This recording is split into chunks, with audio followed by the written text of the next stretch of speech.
प्रतिशोध का पहिया, द व्हील ऑफ रिवेंज। शहर के किनारे एक पुराने अंधेरे गैरेज में धूल की मोटी परतों के नीचे एक राज दबा था। आर्यन ने जैसे ही भारी तिरपाल हटाया, उसके सामने वज्र खड़ी थी, उसके पिता की पसंदीदा पुरानी सेडान। 18 साल से ये कार यहाँ खामोश खड़ी थी, जैसे किसी सही मौके का इंतजार कर रही हो। गैरेज की हवा भारी थी और दीवारों पर पिता की पुरानी यादें टंगी थीं। आर्यन को कार की पिछली सीट के नीचे एक पुरानी डायरी मिली। पन्ने पलटते ही उसका खून खौल उठा। उसके पिता विक्रम की मौत कोई हादसा नहीं थी। डायरी में लिखा था कि कैसे उनके पुराने बिजनेस पार्टनर मिस्टर खन्ना ने उन्हें रास्ते से हटाने के लिए उनकी कार को पहाड़ी से नीचे गिराने की कोशिश की थी। आर्यन की आंखों में आंसू और दिल में बदले की आग थी। 18 साल पहले की एक धुंधली तस्वीर डायरी से गिरी। उसमें विक्रम अपनी कार वज्र के साथ मुस्कुरा रहे थे। विक्रम के लिए ये सिर्फ एक मशीन नहीं थी, बल्कि एक वफादार साथी थी। उन्होंने इसे अपने हाथों से बनाया था, इसमें अपनी आत्मा डाली थी। तस्वीर के पीछे लिखा था, वज्र कभी हार नहीं मानता। आर्यन ने चाबी घुमाई। उसे लगा नहीं था कि कार स्टार्ट होगी, लेकिन वज्र का इंजन एक भूखे शेर की तरह गरजा। डैशबोर्ड की लाइटें एक अजीब लाल रंग में टिमटिमा उठी। स्टीयरिंग व्हील आर्यन के हाथों में कांप रहा था, जैसे कार खुद उससे बात कर रही हो। उसे महसूस हुआ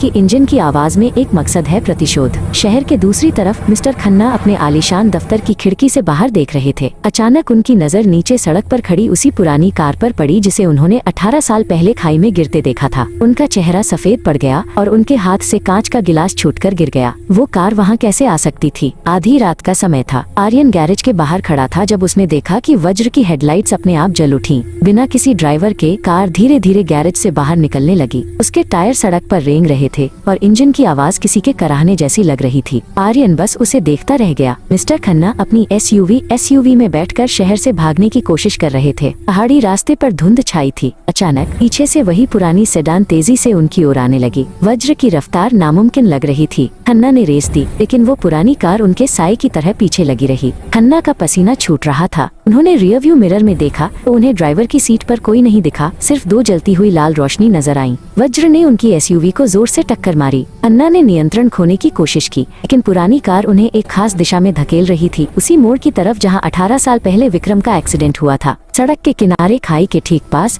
वज्र ने खन्ना की गाड़ी को घेर लिया। खन्ना की एसयूवी का आधा हिस्सा हवा में लटका था। खन्ना चिल्ला रहे थे, लेकिन वहाँ सुनने वाला कोई नहीं था। वज्र का इंजन एक आखिरी बार जोर से गरजा, जैसे उसने अपना इंसाफ पा लिया हो। खन्ना की आंखों में वही खौफ था जो कभी विक्रम की आंखों में रहा होगा। अगली सुबह जब सूरज निकला, पुलिस को पहाड़ी के नीचे खन्ना की गाड़ी मिली, लेकिन वो पुरानी सेडान कार कहीं नहीं थी। आर्यन उसी पहाड़ी पर खड़ा था। उसके पास वज्र खड़ी थी। उसका इंजन शांत था और हेडलाइट्स बुझ चुकी थी। आर्यन ने कार की छत पर हाथ रखा और फुसफुसाया, "आप आराम कर सकते हैं पापा।"